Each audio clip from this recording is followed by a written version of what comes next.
तो गणेश चतुर्थी के मौके पर अगर आप घर में तांबे के गणपति स्थापित करना चाहते हैं तो आपको कौन से वास्तु नियमों का पालन करना चाहिए, अब हम जानेंगे पंडित जी से। पंडित जी बताइए। देखिए, अगर तांबे की गणेश मूर्ति घर में है तो उसे हमेशा ऊंचे स्थान पर रखें। तांबे की गणेश जी को मुख्य द्वार के ऊपर भी स्थापित किया जा सकता है। इससे नकारात्मक ऊर्जा घर में प्रवेश नहीं करती है। ये प्रायः वो लोग करते हैं और उन्हें करना चाहिए जिनके घर का मुख्य दरवाजा दक्षिण दिशा में है।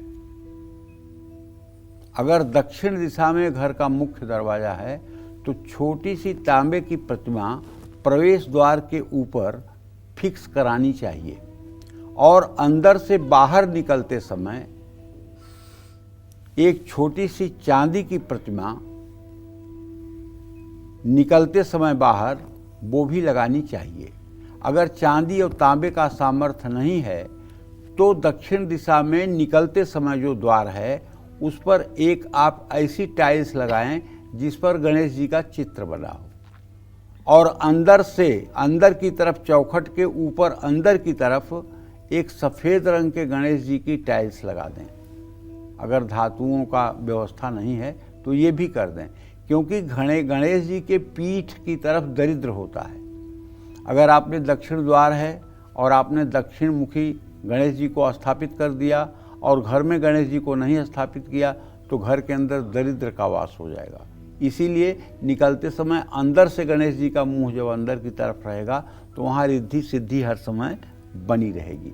देखिए भाई, एक बात जानिए, ये सब बात मैं क्यों बता रहा हूँ। क्यों? ज्ञान क पंथ कृपाण क धारा, पड़त खगेश लगई नहीं बारा। ज्ञान का जो रास्ता है ना, ये कृपाण की धार है, दो धारी तलवार है। सीधा चलोगे तो लक्ष्य को प्राप्त करोगे, उल्टा चलोगे तो ये खंजर अपने आप को ही नष्ट कर देगा। तो इसलिए इन सब चीज़ों में सावधानियां तो जरूरी है। घर में सीढ़ियों के नीचे या शौचालय के आसपास कभी भूल करके भी गणेश स्थापना न करें। लेकिन तांबे के गणेश अगर पूजा स्थान में रखे जाएं और उनकी नित्य अभिषेक और पूजन हो तो सीढ़ियों का वास्तु दोष, शौचालय का वास्तु दोष भी कम हो जाता है। लगातार धनहानि और खर्च हो रहा है तो तांबे की गणेश प्रतिमा घर की उत्तर पूर्व दिशा में स्थापित करनी चाहिए। तांबे की गणेश प्रतिमा को लाल या केसरी कपड़े के ऊपर स्थापित करना चाहिए। मैं तो कहूँगा कि अगर संभव हो तो कमल का फूल खिलाकर रख दीजिए।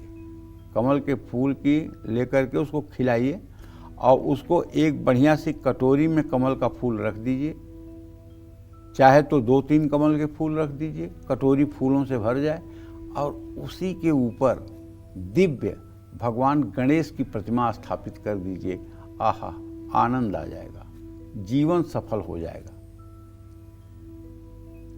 ऐसे भाव में जब आपकी दृष्टि जाएगी गणेश जी के ऊपर, आपके जीवन की सारी नकारात्मक ऊर्जा दूर हो जाएगी।